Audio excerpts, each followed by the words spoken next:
You won't believe the scary stories and real terrifying reasons that these towns were left abandoned overnight. In at number 5 we have St. Elmo, Colorado. St. Elmo, Colorado was a former gold mining camp in Chaffee Country. Today it is one of the best preserved ghost towns in Colorado, as the entire district was placed on the National Register of Historic Places in 1979. The area was originally settled in 1878 and was made official in 1880, when gold and silver began to bring many people to the area. At one point the population reached more than 2,000 people. In 1881 the Denver, South Park and Pacific Railroad came through the area and a station was built in St. Elmo. From here the tracks continued to Romley, Hancock, and through the historic Alpine Tunnel. St. Elmo was considered the main source of supplies arriving by train for the area settlers, and eventually several merchandise stores, 5 hotels, a telegraph office, a town hall, 5 restaurants, 2 sawmills, a schoolhouse, a weekly newspaper called The Mountaineer, and numerous saloons and dance halls filled the town. The miners worked at several mines throughout the area that were rich in silver, gold, copper, and iron. In 1890 a fire destroyed the business section and the town was never entirely rebuilt. This was about the same time that St. Elmo's peaked in population with about 2,000 residents. Afterward many of the mines were depleted and many miners moved out of the area. More mines continued to fail in the ensuing years and the closure of the Alpine Tunnel in 1910. The state of the structures paired with depleting mines led many in the community in search of new, more prosperous mining towns to call home. The railroad continued to run until 1922, and it has been said that the rest of St. Elmo's population rode the last train out of town, never to return. In 1969 the United States recognized St. Elmo as a historic district, and soon after it became a unique tourist attraction that's open to the public, showcasing what life was like in the Old West. There is no shortage of urban legends and reports of hauntings in St. Elmo, but the most common occurrence of paranormal activity centers around the town's most notable family. To this day, one of the members of the Stark family still can be spotted in the ghost town. Anton's only daughter Annabelle resided there until she died in 1960. As legend has it, Annabelle continued her promise to protect the city even after she took her last breath. In at number 4 we have Rhyolite, Nevada. Founded in 1904 and abandoned by 1916, Rhyolite was one of several short-lived boom towns from the late gold rush era. People were drawn to the desert on the edge of Death Valley by the promise of gold found amongst quartz in local mines, and by 1906 the town had all the promising indicators of permanence and the largest population in the area. The town's citizens had an active social life, including baseball games, dances, basket socials, whist parties, tennis, a symphony, Sunday school picnics, basketball games, Saturday night variety shows at the Opera House, and pool tournaments. In 1906, Countess Majowski opened the Alaska Glacier Ice Cream Parlor to the delight of the local citizenry. That same year, an enterprising miner, Tom T. Kelly, built a bottle house out of 50,000 beer and liquor bottles. But in 1907, the US financial markets were rocked by panic that saw closures of banks, businesses, and mines. Rhyolite began to falter. The mine closed in 1911. Some claim that Rhyolite, about 120 miles northwest of Las Vegas, was once home to thousands of people, though not much remains of its glory days, which lasted less than 20 years. Set up in 1905, the town was a mining hotspot, but after the richest ore was exhausted, workers left for a new pasture and the population had dropped to close to zero by 1920. Industrialist Charles M. Schwab invested heavily in Rhyolite's infrastructure, which boasted a school, electric lights, water mains, newspapers, a hospital, and even an opera house, some of which can be seen today. There are only around 10 significant structures, yet the site is very evocative. The crumbling remains set against a backdrop of stark desert hills. In at number 3 we have Jazirat Al Hamra, which is best known as the ghost town of the United Arab Emirates, is said to be the country's most haunted place, remaining a number of spooky events experienced by the locals and curious visitors. Jazirat Al Hamra is an abandoned village located to the south of the city of Ras Al Khaimah, one of the 7 emirates that form the UAE. The coastal territory is the region's best example of a pre-oil village, displaying 3 distinct types of early and mid-20th century Gulf architecture. The town of Ras Al Khaimah is the crumbling remains of a once thriving fishing village. The name translates to Red Island for the red and bronze color of the sand on which the town was built. The former tidal island was predominantly home to the Zab tribe, who by 1831 developed the area into a renowned pearling trade center. It was home to over 4,000 inhabitants and dozens of fishing and trading ships, and with its good fortune came expansion that continued well into the start of the 20th century. But by 1968, Al Jazirat Al Hamra became nothing more than an abandoned town, due to a clash between the tribe and Sheikh Saka bin Mohammed of Ras Al Khaimah due to some unclear reasons. Thus most of them migrated to Abu Dhabi. The village consisted of 334 buildings including 18 shops and 11 mosques, and is nearly unchanged since its people left in 1968. Jazirat Al Hamra, now filled-in patch of land in the south of Ras Al Khaimah, remained abandoned and untouched. However, rumor has it that this extraordinary quiet and silent village is extremely haunted by the jinns. People even gossip that they can hear the strange noise and disembodied voices near the beach of this ghost village. Many visitors also assert that they felt uneasy, like danger was lurking, waiting for them when they pressed on further into the haunted village. Some of them even claim to have reported seeing unexplainable handprints on the ruined pillars and walls, and experienced many more paranormal things within this haunted ghost town. In at number 2 we have Ludlow, Colorado. Located about 12 miles north of Trinidad, Ludlow, Colorado is a ghost town known for an infamous event in 1914. A former mining camp, it was the location of the Ludlow Massacre. Beginning in 1910, the resident coal miners grew unhappy over their dangerous working conditions and began to debate a strike. By 1913, a strike had begun, much to the dismay of owner John B. Rockefeller. On April 20th, 1914, there was a massacre in Ludlow, where the Colorado National Guard and Colorado Fuel and Iron Company guards attacked miners, burning their tents to the ground. Known as the Ludlow Massacre, 25 people lost their lives. The massacre was the height of the Colorado Coalfield War, which began a year earlier in 1913. Two coal mining counties, Las Animas and Huerfano, were the centers of the conflict. The United Mine Workers of America led the strike against the Colorado Fuel and Iron, owned by Rockefeller. They were upset over the horrible working conditions. Both parties led attacks back and forth over the years. Today, the old company town of Ludlow still stands as a ghost town, and the site of the tent city is also kept reserved, now under the care of the United Mine Workers of America. A monument to the deceased was also built by the Union at the site. In addition, the cellar where so many innocents perished is still in place. The doorway can still be seen and the dark depths of the pit can still be viewed, though this isn't recommended as many people who visit the abandoned ghost town report a strange feeling when looking through the doorway, and even worse, possible whispers around them with an unexplainable source. And finally, in at number 1 we have Helltown, Ohio. The abandoned town known as Helltown can be found in the Cuyahoga Valley in Ohio. Thus, it's an eerie, deserted town known by locals to be haunted. No people live in the area anymore, though there are still remnants of the lives of former residents left behind. The whole town is surrounded by hazardous roads that seemingly lead to nowhere. Locals believe this was done to confuse any wandering explorers. But the Helltown Church seems to have inspired the town's ominous name. The tiny white church is in the center of Helltown and is central to all local theories. Some say the church was a place of worship for practicing Satanists who still lurk around the closed-off roads, hoping to recruit unwelcome visitors. Others believe the town was evacuated after a chemical spill that resulted in bizarre mutations of the residents and animal population. The legend of the Peninsula Python stems from this theory. There even sits an abandoned school bus in the town with legends of its own. The story goes that the bus was carrying a group of high school students who were going to one of the ski resorts near Boston when an elderly woman flagged down the bus. She was in a panicked state and explained that there was a young boy in her house who was seriously hurt. The bus driver, in an attempt to help, turned down her driveway and drove into the woods, hoping to help the boy. When the bus approached the house, Satan worshippers swarmed it and sacrificed all those on board. The bus sat back there for over 30 years, standing as a warning to all who decide to venture into Helltown. A local paranormal investigator set out to research the abandoned town, and to his surprise, what he discovered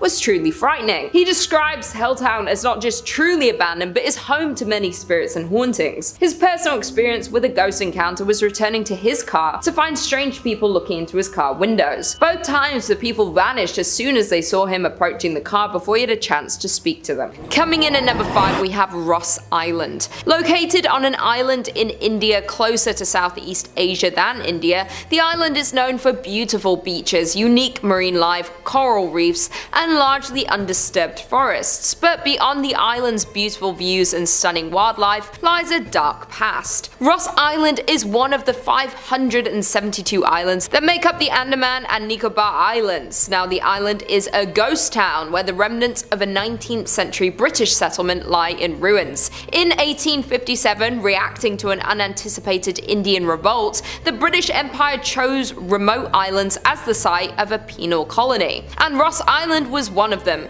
The British first arrived in 1858 with 200 Indian convicts. The deadly task of clearing the thick jungle fell upon the inmates, while the officers stayed on the ships. Moreover, the development and town built at Ross Island began in 1858 and the prisoners were forced to build its buildings. The island was transformed to resemble a British town, with houses, offices, clubhouses, bakeries, stores, churches and everything else that the British would not miss when they were away from home. The British ruled Ross Island for more than 80 years up until nature was against the development. In 1941, a gigantic earthquake affected the island and left the town on the island completely ruined. The British thought rebuilding the town would not be worth it and overnight left the island in complete ruins. Abandoned in the 1940s, the island is now being reclaimed by nature. Homes, a massive church, ballrooms and even a graveyard all are in varying stages of decomposition, being taken over by an unyielding forest. In at number 4 we have Terlingua, Texas. Near the Mexican border you'll find the town of Terlingua, Texas. In the 1800s it was discovered that the area in which Terlingua was built was plentiful in cinnabar, a red mercury sulfide,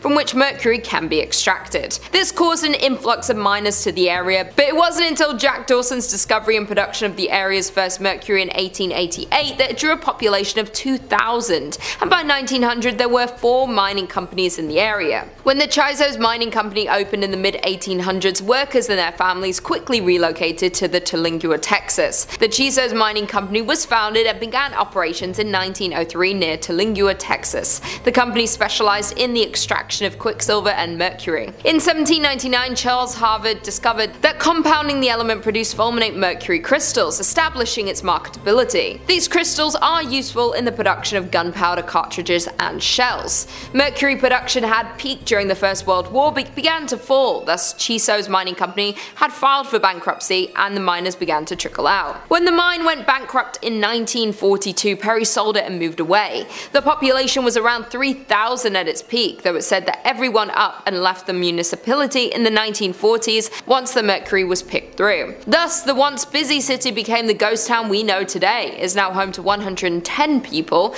By the end of the war, it was an abandoned ghost town. In at number 3 we have Kennecott, Alaska. A once flourishing town with businesses, shops, a train and a lively community is now left as a ghost town. The town of Kennecott in Alaska was flooded with people after copper was discovered in 1900. After the discovery, a group of wealthy investors formed the Kennecott Copper Corporation to mine the mountains above the Kennecott and Root glaciers. In the 27 years the mine was in full operation, the company and town grew significantly in fortune and people, and at its peak Kennecott employed 600 people. But by 1938 the copper was mostly gone, the mine was shut down and the town was left abandoned. The town was abruptly abandoned by its citizens, leaving most of their possessions behind. Since the middle of the 1950s the place had been completely deserted, with the railroad discontinued service that same year. Reports of ghosts along the abandoned tracks of the Kennecott train have been claimed for decades, while other visitors report having seen old tombstones along the route of the tracks, though the gravestones then vanish by the time the visitors make their return trip. Others have reported hearing disembodied voices and phantom children laughing. Reportedly, a 1990s construction project were halted after workers were scared away by the creepy sounds and unexplainable events. In at number 3 we have Nevada City in Montana.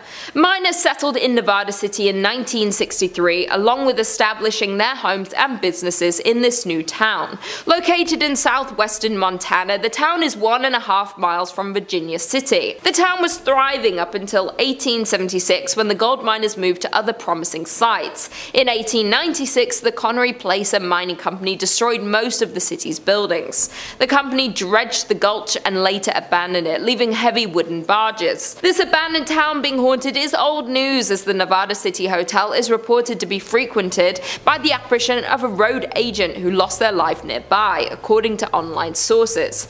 Visitors have also reported hearing footsteps in the hallways and seeing shadowy figures standing behind their reflections in mirrors. Additionally, the spirit of an older cowboy figure who never speaks but lurks in the hotel rooms and even sits at the bar in the Virginia City. Back when the hotel operated, guests also complained of a weeping woman, always in the same room, only to be told there was no guest in the room in question. In at number 2 we have Custer, Idaho.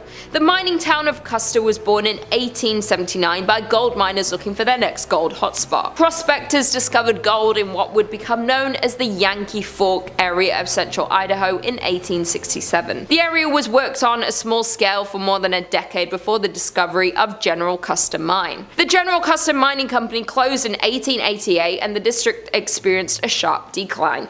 In 1899, the town of Custer has 5 saloons, 3 stores, a hotel and 3 boarding houses, but the town never established even one church.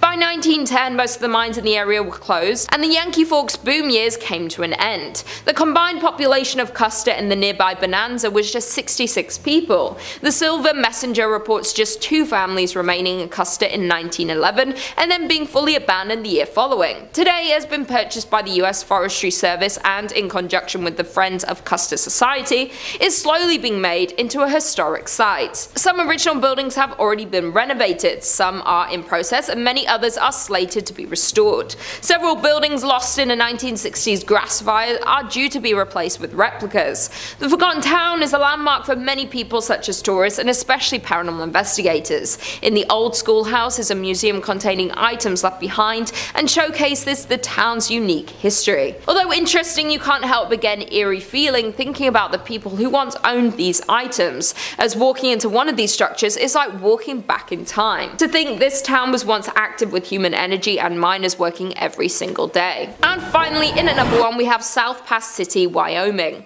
Only about 10 miles north of the Oregon Trail is the shell of a town that used to be a busy gold mining camp. Established in a small valley along the banks of Willow Creek, the town was born in 1867. The town was built there because gold was discovered in the Wind River Mountains. By 1868, South Pass City boasted over 250 buildings, 1,000 people, and hundreds of claims. The town was extremely busy as its half-a-mile-long main street boasted numerous hotels, restaurants, general stores, 2 newspapers, doctors, a bowling alley, and dozens of saloons. The mining district continued to grow to as many as 3,000 residents. Miners looking for investors and newspapers promoting further settlement in the area exaggerated the region's amount of gold. But for South Pass City, its great success wouldn't last, and just 2 years after its establishment would begin to show its first signs of declining. Hitting a fall in early 1869, the town resurged briefly after outsider capital was poured into the area, but would fall again as expenses and hardships to recover the gold proved too costly for most miners. By 1872, the town was only occupied by only a few hundred people. In the end, South Pass would become a permanent ghost town.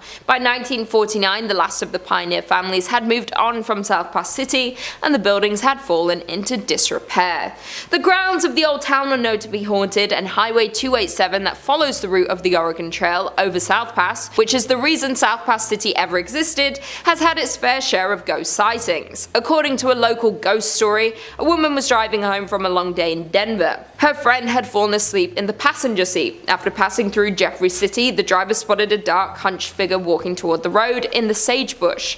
About a half-mile later, she saw the same figure closer to the road. She noted his pig coat as he became clearer. About a half-mile later, still thinking about this man and his surprising reappearance, she reached over to wake her friend and request she take a turn driving. As her friend awoke, she saw the same man at the edge of the road, just crossing the white line onto the highway next to the car. Screaming, they accelerated away and compared descriptions. It was certainly the same man. Coming in at number 5, we have Bodie, California. Located up in the Bodie Hills in Mono County, California near Yosemite, in 1859 4 miners found a good place to look for gold in the hills near the California-Nevada border. Bodie died in a blizzard not long after, but small mining towns sprung up at their camp. The town was home to 10,000 people. Bodie was a mining camp in 1859 where people had seen gold in its hills. Eventually it turned to a well-populated town. Though, like most mining towns, it saw its peak, its losses, and then its decline. Fast forward to 1962 and the town would be fully abandoned. Although it already showed signs of decline with dwindling numbers at the start of the 20th century. A series of fires forced the last remaining residents to flee the town, leaving it almost exactly as it was in the early 1900s. Dinner tables are still set up, shops are still stocked with supplies, and restaurants are still poised to serve long-forgotten meals. Today, the 110 silent buildings sit spaced out for traffic and people that aren't there. Buildings such as a barbershop, a church, a mill, a morgue, and a leaning hotel is held up by a beam have been left untouched for 100 years.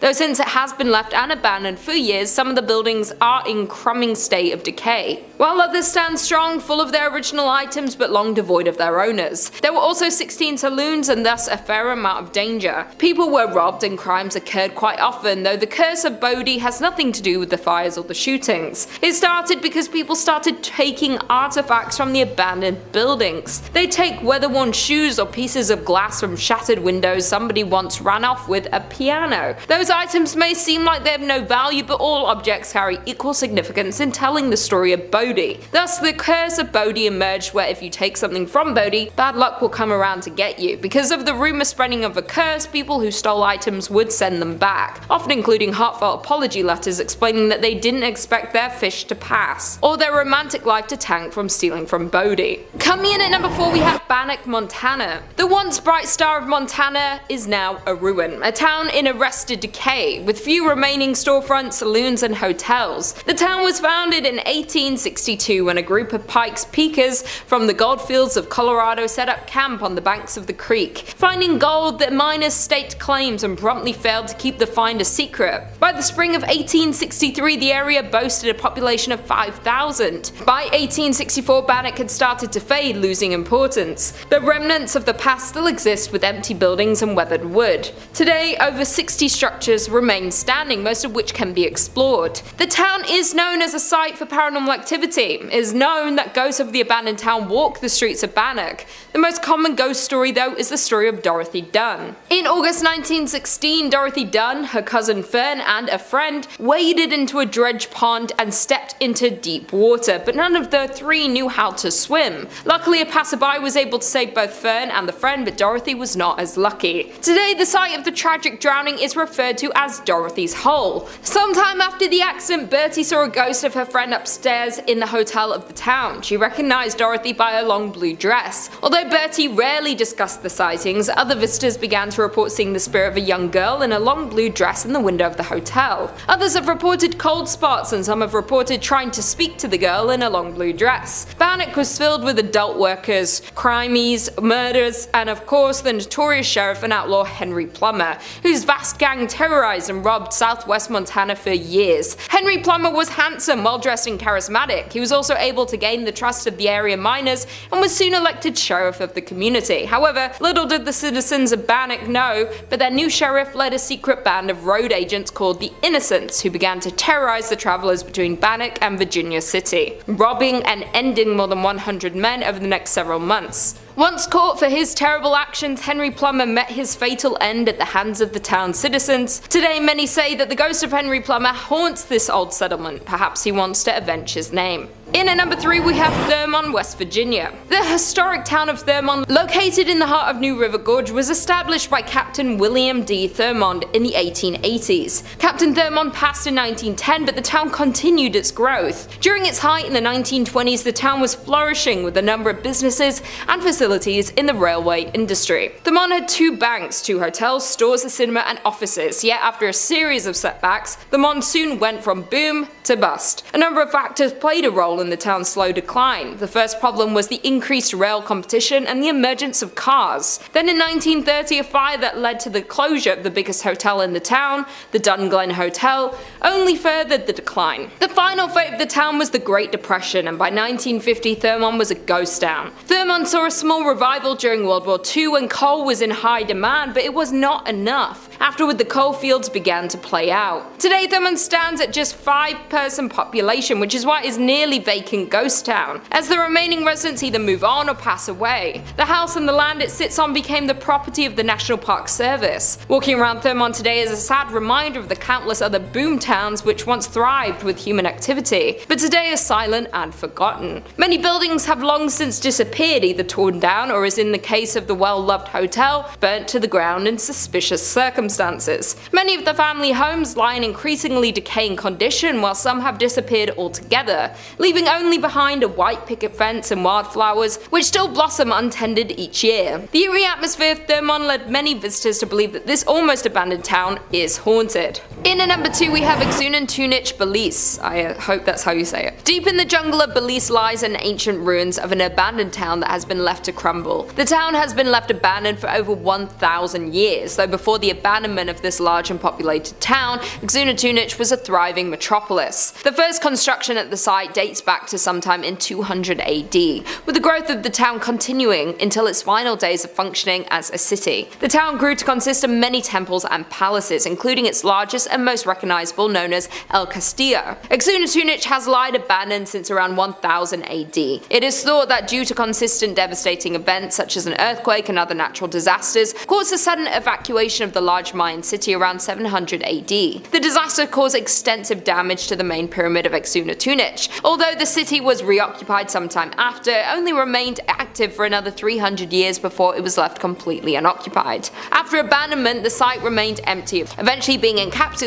by the surrounding jungle and nature, until it was rediscovered by explorers in the early 1890s. The name Xunantunich comes from the ghost stories that have haunted the ghost town for years. The ghost story of Xunantunich is rumored to start in 1893, after the first sighting of the ghost happened. The first ghost sighting goes as one morning a man who was part of a research team working on the site saw what he described as a Mayan maiden ascending the staircase of the Xunatunich's main pyramid. This vision caught him by surprise, so he continued to watch as the woman walked further up the stairs. Suddenly she stopped and turned to look at the man, where he was able to get a glimpse of her glowing red eyes that pierced his soul. She then turned to continue her climb to the top of the pyramid, where she would disappear amongst its stone columns. The shocked man quickly assembled a team to search for this woman, yet no trace of her was ever found. Since this sighting, countless more visitors have reported to also spot the ghostly maiden who haunts Xunantunich. She is always described to be ascending El Castillo's stairs. To this day, the sightings and reports from visitors continue. The ghost frequency is what gives Xunantunich its name, which translates to the Stone Lady in the Mayan language. Some believe that this Mayan maiden have formerly lived within the city many years ago. Others believe that she was a human sacrifice, trapped to relive her last moments of ascending to the top of the pyramid where her ritual would have been conducted. Then there are a few who believe her to be some sort of ancient godly spirit linked to the site and the Mayan culture.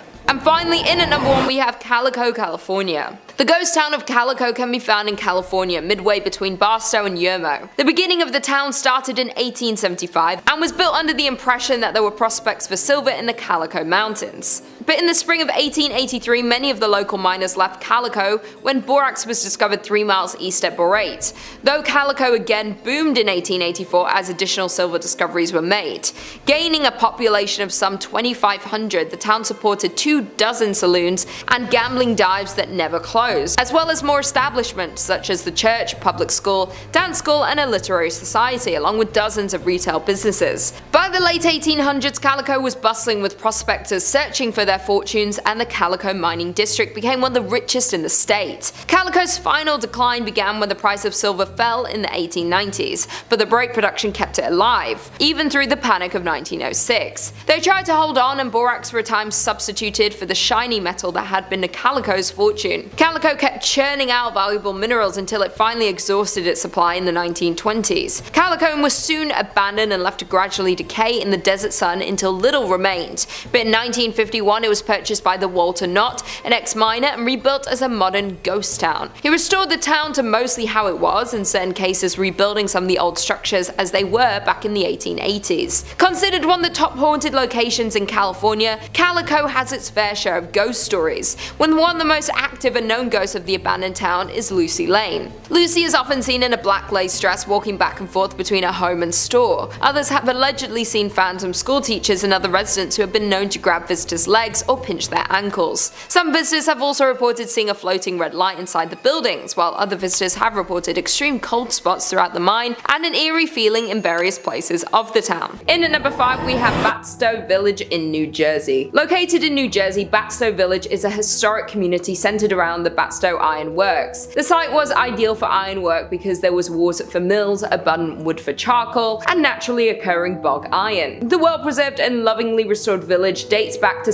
1766. As the operation of ironwork grew, so did the village. There were mills, cottages, and over 3 dozen structures and buildings still remain, many from the early 1800s. But by mid-1800s, iron production declined due to the discovery of coal ore. As the need for iron declined, then glassmaking was pursued by the town, but at that point the population already started to dwindle. When Joseph Wharton purchased the property, he primarily focused on forestry and agricultural endeavors. After Joseph Wharton passed in 1909, the property was managed by a trust. The state of New Jersey began buying the land in the 1950s. The last resident to leave the town left in 1936, but not before strange disappearances occurred. According to local legend and a bunch of conspiracy theorists, Ong's Hat offers a portal to a different dimension. In the 1970s, a few professors from Princeton fled there after being mocked by their quantum physics theories. This is when they claimed to have discovered interdimensional travel. According to other local legends, the devil is the 13th born son of the Leeds, the first inhabitants of New Jersey. Mother Leeds gave birth to a healthy baby, who within minutes transformed into this beast. This old ghost town is said to be a hotspot for the Jersey Devil activity, and in the last 50 years there have been numerous reports and encounters with the beast in this area. Some of these encounters include strange tracks along with hearing screams just outside of the village. One sighting of the Jersey Devil comes from a group that saw the creatures crossing the street in front of them. When visiting the village, some say you can feel his presence as if he's walking right behind you. In at number 4 we have Bodie, California. Located up in the Bodie Hills in Mono County, California, near Yosemite, in 1859 4 miners found a good place to look for gold in the hills near the California-Nevada border. Bodie died in a blizzard not long after, but a small mining town sprung up at their camp. The town was home to 10,000 people. Bodie was a mining camp in 1859 where people had seen gold in its hills. Eventually it turned into a well-populated town, though like most mining towns it saw its peaks, its losses, and then its decline. Fast forward to 1962 and the town would be fully abandoned. Although it already showed signs of decline with dwindling numbers at the start of the 20th century, a series of fires forced the last remaining residents to flee the town, leaving it almost exactly as it was in the early 1900s. With the dinner tables still set, shops are still stocked with supplies, and restaurants are still poised to serve long-forgotten meals. Today the 110 silent buildings sit spaced out for traffic and people that aren't there. Buildings such as a barbershop, a church, a mill, a morgue, and a leaning hotel are held up by a beam and have been left untouched for 100 years. Though it has been left abandoned for years, some of the buildings are in a crumbling state of decay, while others stand strong, full of their original items but long devoid of their owners. There were also 60 saloons and thus a fair amount of danger. People were robbed and crimes occurred quite often, though the curse of Bodie has nothing to do with the fires or the shootings. It started because people started taking artifacts from abandoned buildings. They take weather-worn shoes or pieces of glass from shattered windows. Somebody once ran off with a piano. Those items may seem like they have no value, but all objects carry equal significance in telling the story of Bodie. Thus the curse of Bodie emerged: if you take something from Bodie, bad luck will come around to get you. Because of the rumor spreading of a curse, people who stole items would send them back, often including heartfelt apology letters, explaining that they didn't expect their fish to pass or their romantic life to fail from stealing from Bodie. In at number 3 we have Terlingua in Texas. The town of Terlingua, Texas was once a bustling mining town full of life, wealth, and promise. Today it's a ghost town with abandoned mine shafts, a general store, an old jail, a church, and multiple ghost houses. Terlingua became of interest to local miners in the late 1800s when they discovered cinnabar, a red mercury sulfide. A man by the name of Jack Dawson discovered that mercury could be extracted from the cinnabar, and by 1900 there were 4 mining companies in the area with a population of over 2,000 people. The Chisos Mining Company owned the entire town of Terlingua, and at one point they built a general store, a post office, a hotel, a school, a theatre, and even a telephone service. Though conditions in the mine were tough, with the 7-day work week being the standard, working long days in the desert heat led many miners to lose their lives in the mines. To make matters worse, the Chisos Mining Company even paid their workers in coupons, which could only be spent at the company-owned store. The decline started once the mines dried up. Companies left and the people left with them. One of the scariest parts of the town is the church, which sits on the hill above the ghost town. One quote says, "As we approached the church, the door opened all by itself. Inside the church, visitors report an eerie feeling when entering the church. Moreover, several others report experiencing blackouts, blurred vision, and even hallucinations while exploring the abandoned town." Researchers theorize that this is due to low-frequency sound waves in the area that are able to alter people's perceptions of the things around them, and and as well as disorient them. In at number 3 we have Garnet, Montana. Found in Montana, the abandoned town of Garnet was another gold rush town that drew thousands of hopeful miners. Between 1862 and 1916, gold was mined from the area.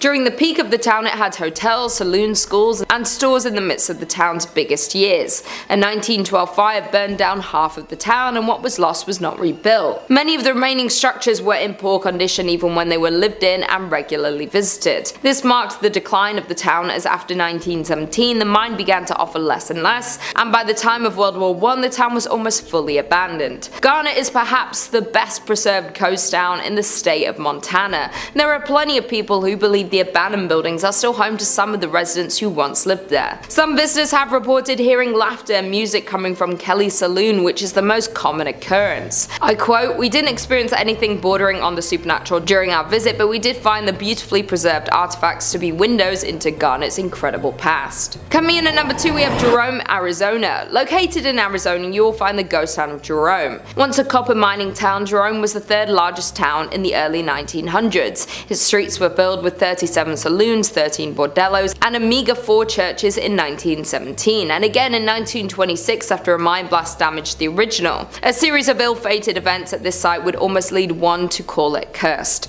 When the Great Depression hit, conditions in the town took a sharp downturn. Plagued with man-made disasters and poor fortune, Jerome's population gradually dwindled from thousands to somewhere between 20 to 50 residents. Finally in 1950 the town was abandoned for good. A number of visitors have recounted other mysterious sightings. Visual apparitions range from human-shaped figures that roam the halls and stairways of the old hotel to a friendly animal that is said to scratch and meow at the doors. Additionally, one of the town's most well-known ghosts is said to lurk at the town's community centre. Formerly called Lawrence Memorial Hall, the building is more often familiarly termed Spook Hall due to several strange happenings. With all the other apparitions wandering about this historic town, the cemetery, of course, known as the most haunted place in the whole town. Visitors here have made numerous reports of dark figures moving about, the sound of ethereal footsteps, and the sounds of distant voices. The old cemetery includes graves dating from 1897 to 1942. And finally in at number 1 we have Cerro Gordo, California. Cerro Gordo is a ghost town located in Death Valley and is considered one of the best abandoned places in California. Cerro Gordo means fat hills in Spanish. It was named this for the vast amount of silver it contained. By the end of 1869 the city flourished and became well known for its promising business. By 1871 Cerro Gordo was well established as a mining town. The American Hotel was completed that year, as were several other permanent structures,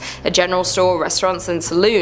At its height the town had 5,000 residents. In 1875 Cerro Gordo suffered a series of setbacks, necessitating the shutdown of its furnaces. These problems resulted from a scarcity of ore in the mine, which had lasted for several months, and the temporary drying up of its water supply. In addition, by late 1876 a fire accident happened through some of the mine buildings and the union shaft, and the furnaces were closed the following February due to the disaster. A more lethal blow was dealt by falling lead and silver prices, effectively ending this era of activity at Cerro Gordo. Because of all the tragedy that occurred in Cerro Gordo, there's been multiple paranormal investigations held at the grounds of the abandoned town. While the new owner of the town was purchasing it, he was warned that they might have some visitors hanging around, and by visitors they meant spirits. One of the now owner's ghost stories goes along the lines of, as he was walking toward the bunkhouse he looked at the window, the curtain pulled to the side and a little face poked out. Under the assumption that the contractors were staying in the bunkhouse, he asked when they were leaving, and he was told that they're gone for 2 weeks. So a little uneasy, he locked up the door and went for a hike. By the time he got back the kitchen light was on, even with the lock still on the door. Coming in at number 5 we have Goldfield, Arizona. Being deemed as one of Arizona's most haunted places, we have the town of Goldfield. Founded in 1893, Goldfield was a promising land for gold mining. The town grew rapidly, gaining 1,500 residents during its first year. The space was quick to build businesses including stores, a blacksmith, a butcher, a brewery, and 3 saloons. Though the town of Goldfield met its fall just as quickly as it was built up. After 5 short years, the gold ran out and people began to dwindle, eventually leaving it fully abandoned, securing its ghost town status. Being classified as a ghost town doesn't necessarily mean a place is haunted by ghosts, but this is not the case for the Goldfield ghost town. There's plenty of documentation and investigations that point to Goldfield being a paranormal active ground. It is known that a mysterious figure lurks within the shadows of the Goldfield ghost town, Bordello. It is unclear who this spirit would have been in life, yet it is commonly believed he was once a miner who lived in the town. Unexplainable knocks and bangs are heard in the building, and some unfortunate visitors have been scratched. This activity is attributed to a dark character who's usually seen wearing a cowboy hat. Just on the horizon of the Goldfield ghost town sits a landscape made ominous by its name and the legends surrounding it. The Superstition Mountains are cloaked in mystery and at the center of many fables, making them notorious among the paranormal community. The Superstition Mountains carry many secrets, the most famous being the location of a supposed deposit of gold and riches in the Lost Dutchman's gold mine. A curse has kept this treasure safe since the days of Goldfield's mining boom. Many have set out to locate these riches, and many have returned empty-handed or found only death. Countless adventurers have perished in the Arizona heat pursuing this chase.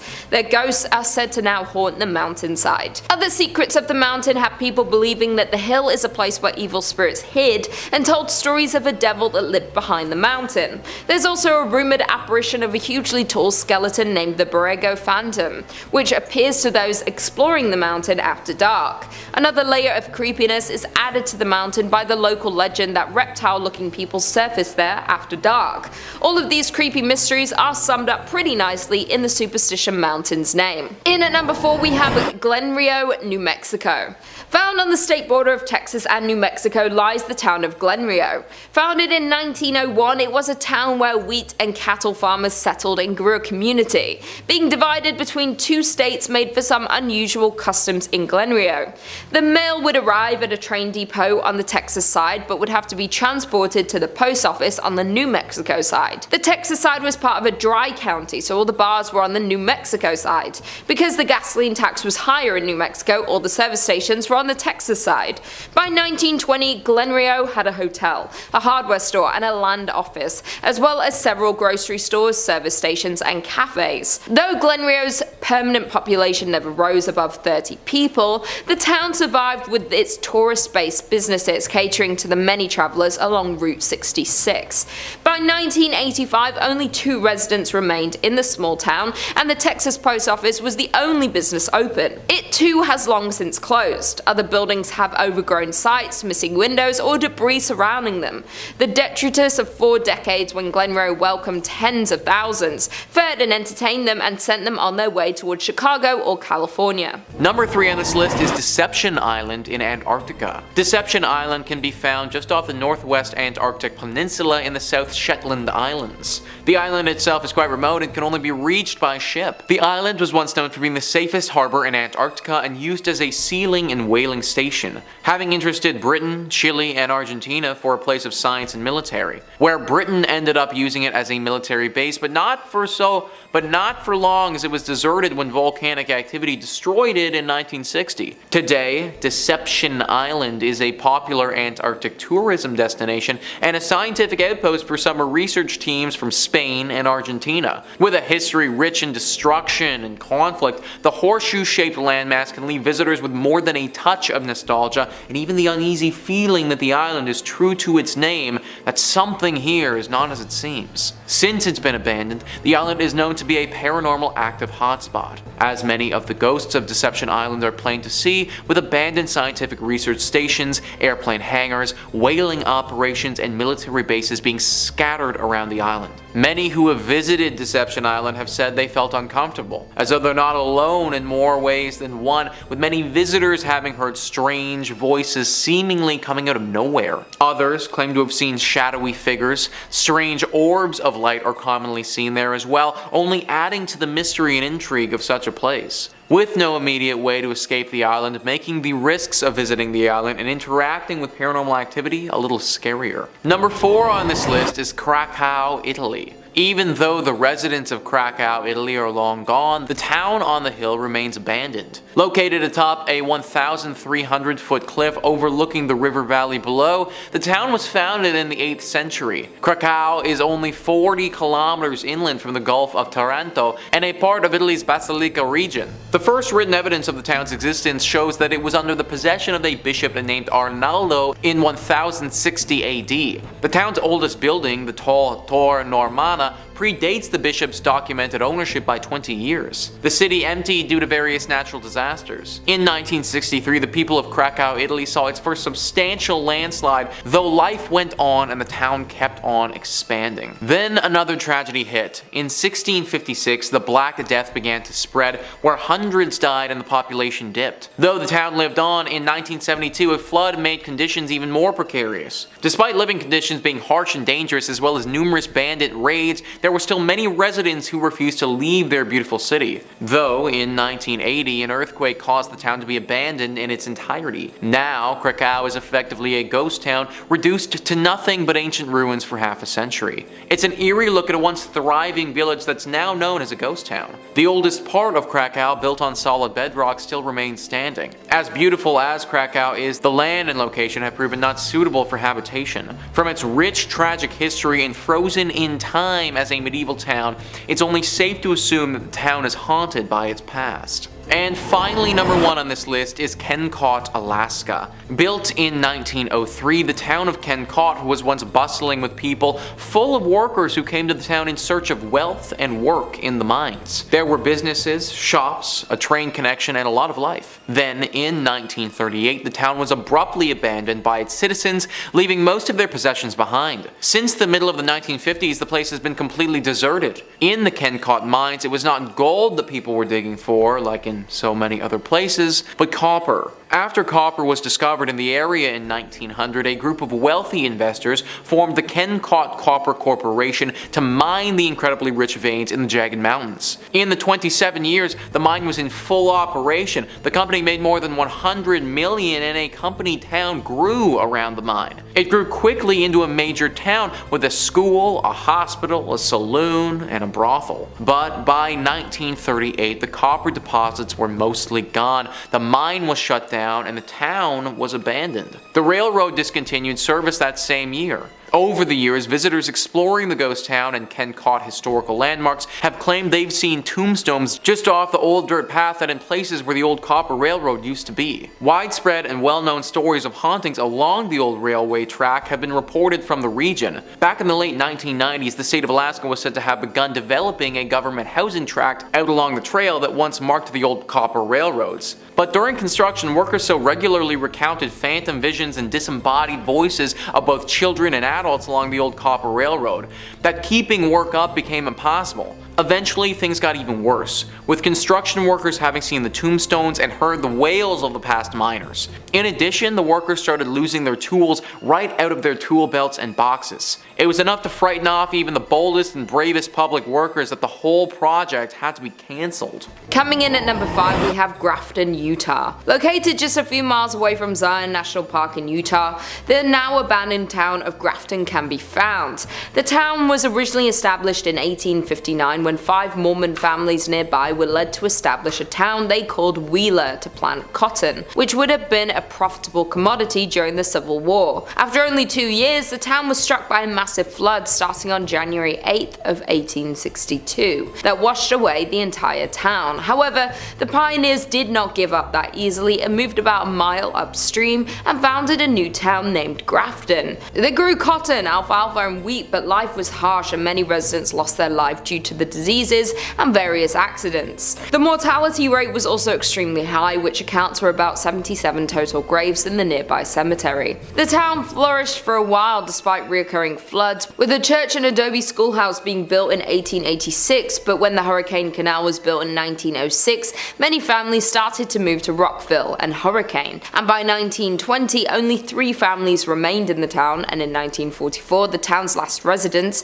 Frank Russell and his wife Ellen, moved as well. And although the town is now well maintained by the non-profit volunteer organisation of the Grafton Heritage Partnership Project, its dark past can still be felt when exploring the area. People have reported hearing ghostly footsteps over the creaky floors in the empty buildings, as well as the breath of ghostly souls on the back of their necks. The entire town gives visitors a feeling as if being watched, and the shadowy figures can sometimes be spotted in the windows. Another visitor of the ghost town visited the basement of the Russell home and claimed that they found found a chair sitting in the middle of the basement with a mark on it as if someone had recently sat on it. They had been exploring for over an hour at this point and had not encountered another person on the way to town or the entire time they were there, but for some reason the print looked brand new, with not a single speck of dust on it. After filming for a few moments in the basement and recording into the silence, they felt a rush of air, as if someone had just walked past them, which scared them, and they decided it was time to leave. There are even rumours of skinwalkers lurking in the area. Even the cemetery itself has many reports of people hearing crying, laughing and chilling screams,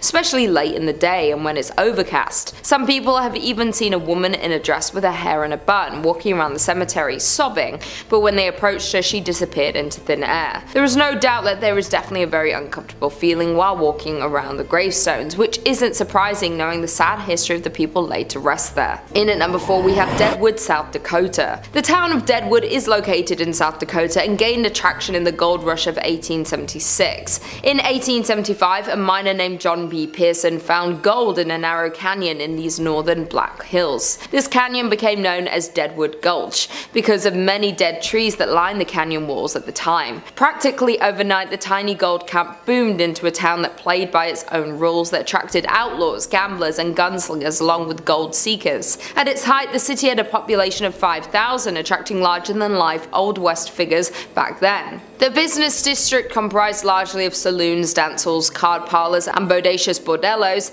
They were all hungry for gold and did whatever they had to in order to get some. The business did whatever they could to serve the gold diggers, and sometimes that led to a little bit of conflict. Because of this, the now ghost town still lives with stories of its dead residents haunting present-day hotels and saloons. In 1876, Deadwood survived a smallpox epidemic that nearly wiped out the whole town. There were so many infected that multiple tents were erected to quarantine the stricken.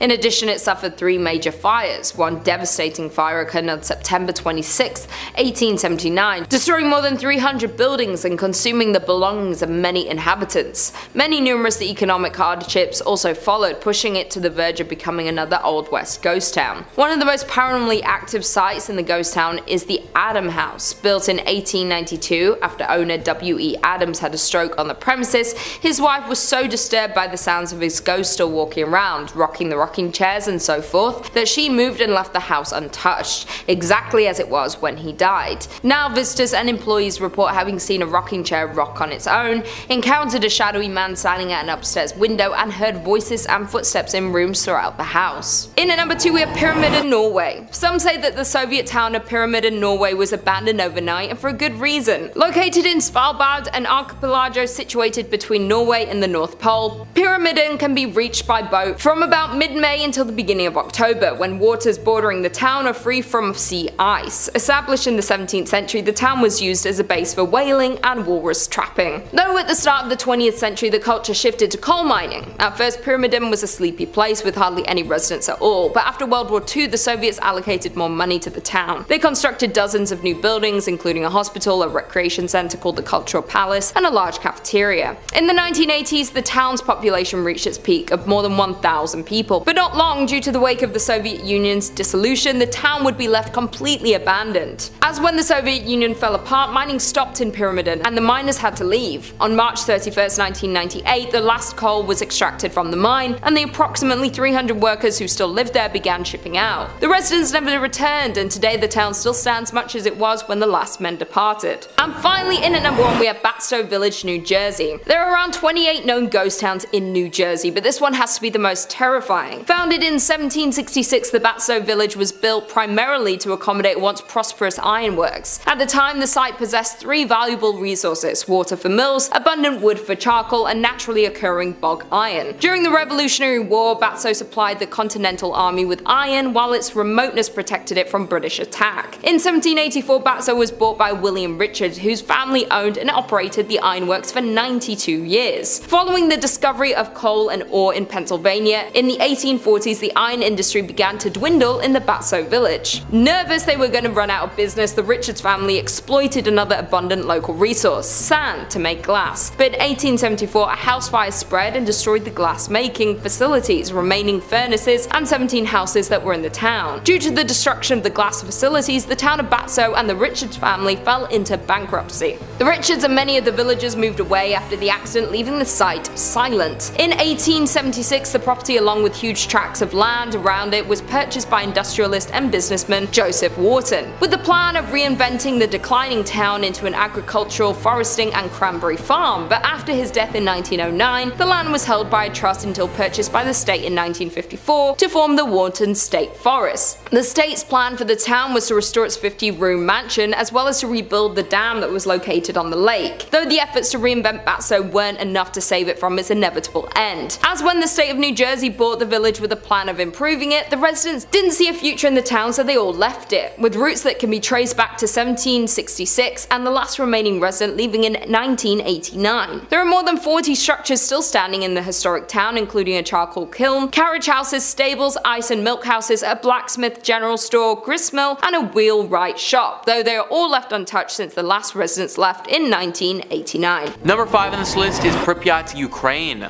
Once a growing and bustling Ukrainian city, Pripyat is now a shell of its former self and likely haunted. Located in northern Ukraine and about 90 kilometers from the capital of Kiev, the town used to have a community of 50,000 people. But in 1986, the Chernobyl power plant had a horrible disaster, and the nuclear fallout that ensued was catastrophic. The plant had 4 nuclear reactors, and on April 26, 1986, reactor number 4 blew up during a test. The Soviets were initially reluctant to make the disaster public, but had no choice when nuclear reactors 1,000 miles away in eastern Sweden began recording radiation levels 10 times higher than normal. Fire from the explosion had sent plumes of highly radioactive fallout across the USSR and Europe. Being just 2 kilometers away from the Chernobyl nuclear power plant, Pripyat and its residents was dangerously close to the nuclear fallout. The human body isn't made to withstand that level of radiation, and all areas near the blast had to be evacuated immediately. The town of Pripyat and all of its tens of thousands of residents was no exception. Decades have passed, and this place has been eaten alive by time with no human intervention. With the horrible radiation fallout as well, who knows what sort of creatures are lurking here now? Its buildings have decayed and been partially reclaimed by the elements, and wild animals that roam through apartments people used to call home, sports complexes, and amusement parks. In the town post office, hundreds of letters from 1986 still sit waiting to be mailed. While radiation levels in Pripyat have dropped enough in recent years to allow former residents to make brief visits, scientists estimate that it could take several centuries before the town is once again safe for habitation. Number 4 on this list is Gukajima, Japan. Being 480 meters in length and 160 meters wide, this small island holds a lot of history and ghost stories. Just 15 kilometers from Nagasaki and in front of the Japanese coastline. In the late 1950s, the island had a population of over 5,200 people. The people that resided in the Gukajima Island were mostly coal miners and their families. Since the island is so small, at its peak in population, it was once the most densely populated place on the planet, 9 times the population density of Tokyo. Now the island is left completely abandoned and is effectively crumbling to pieces. The coal mining facility was previously called Battleship Island because its buildings and seawall make it resemble a warship. As for the island's fate, it was abandoned in the 1970s when petroleum fuels made coal obsolete. But abandoned does not mean empty, because the ghosts of the past have taken over the island and its buildings. The buildings were built by Korean and Chinese prisoners who were forced to work here from 1930 to just after World War II. The conditions of these forced laborers were hard, and some never made it back home. The people who worked here named the island Jail Island, or even Hell Island. After the war, the Japanese came to the island to work here themselves. In 1974, the mines started to run out of coal and people left the island. Soon, the island's uninhabited parts were reclaimed by nature. The weather conditions started affecting the concrete and buildings started falling apart. Sometimes people camped out here, but that was a very dangerous thing to do. The government wanted to discourage people from going over on their own and therefore decided to make it open to the public. Even though tourists are allowed to visit the island today, the echoes of the past still linger here, especially in the minds of the relatives of those forced laborers that have been forced to work here and inside the crumbling buildings. Fishermen who sail near the island claim they have seen strange flickering lights in the buildings, even though the island has no electricity. Strange noises have been heard and cold spots have been felt. People say they had the sensation of being watched, and there are some claims of people that have been touched by unseen hands. Nowadays, people who have visited say the decaying settlement contains so many items from the 70s that it almost looks as if people still live there. Day trippers beware, though, as exploring Hashima takes organization and many of the building structures are dangerously unstable. In at number 2 we have Cahaba Ghost Town. Alabama is home to many small towns. While some of these towns have very few residents, others are true ghost town because they've been completely abandoned. It's no secret that small abandoned towns give off an eerie vibe. As a matter of fact, one Alabama ghost town in particular that fits the bill is Old Cahaba. The small town of Old Cahaba is located in Dallas County. From 1820 to 1826, this small town served as Alabama's first state capital. Before the Civil War, Cahaba was a busy trade city located at the junction of the Alabama and Cahaba rivers. Over the years, floods and decay have affected this historical town. Thus, by 1900, the town was completely abandoned. Today, Old Cahaba is Alabama's most famous ghost town. Many buildings still stand, like the church, schoolhouse, and some houses. However, they have been left untouched for decades. You can still walk the streets of Cahaba and see the ruins and abandoned buildings, but make sure to keep your eyes peeled for the ghostly orbs that have been reported to appear in the garden maze at the home of C.C. Peggs. Additionally, many locals share similar ghost stories from the ghost town. While it's known that Cahaba is filled with paranormal activity, one groundskeeper that works at the New Cahaba Cemetery has reported hearing voices as they worked. While tourist groups claim to have recordings of unusual sounds, and others say they've captured unexplained lights or shadows in photographs. Another site that's reportedly haunted is the Barker House. This mansion was built in 1860 by Stephen Barker and contained slave quarters behind the house. After people started leaving the town in 1870s, the house was bought by Samuel McGurdy Kirkpatrick. It burned in 1935 and was rebuilt, but today it's in pretty bad condition. The only people usually left inside are paranormal investigators. Reports from said investigators include seeing a ball rolling across the floor on its own, and a stuffed animal appearing to communicate with something else in the room. But the most well-known haunting in Cahaba is Peggs' ghost. Colonel Christopher Claudius Peggs was the leader of the 5th Alabama Regiment and was wounded leading a charge at the Battle of Seven Pines in Virginia in May 1862. He died from his wounds 2 months later, on July 15th. As the story goes, a couple were walking behind Peggs' home in the spring of 1862. As they walked, they spotted a ball of light. They tried to touch it, but their hands went right through it. It disappeared, but later came back and followed the couple. Due to all the mysterious crimes that happened in association to Peggs, seeing an orb around his former house is considered a bad omen and possibly even a supernatural warning. And finally, in at number 1 we have Centralia, Pennsylvania. Located in a quiet valley of Columbia County, Pennsylvania, is one of the state's least likely and least publicized tourist attractions. Centralia, Pennsylvania once thriving with 14 active coal mines and 2,500 residents in the early 20th century. But by the 1960s, its thriving business and population hit a decline, and most of its mines were abandoned. Still at that point, over 1,000 people still resided in the town, and Centralia was far from dying until a coal mine fire began below. In 1962, a fire started in a landfill and spread to the never-ending coal tunnels that miners dug thousands of feet below the surface. And despite repeated attempts to extinguish the flames, the fire still burns to this day. 20 years after the fire started, however, Centralia, Pennsylvania began to feel the effects of its underground fire, as residents started passing out in their homes from carbon monoxide poisoning. The trees began to die and the ground turned to ash. Roads and sidewalks began to buckle. But some residents didn't want to leave despite the health risks. And for the next 10 years, legal battles and personal arguments between neighbors became the norm. The local newspaper even published a weekly list of who was leaving. Finally, Pennsylvania invoked eminent domain in 1993, by which point only 63 residents remained. Officially, they became squatters in houses they had owned for decades. In 2013, the remaining residents, which were fewer than 10, won a settlement against the state. Each was awarded $349,500 and ownership of their properties until they die, at which point Pennsylvania will seize the land and finally demolish what structures remain.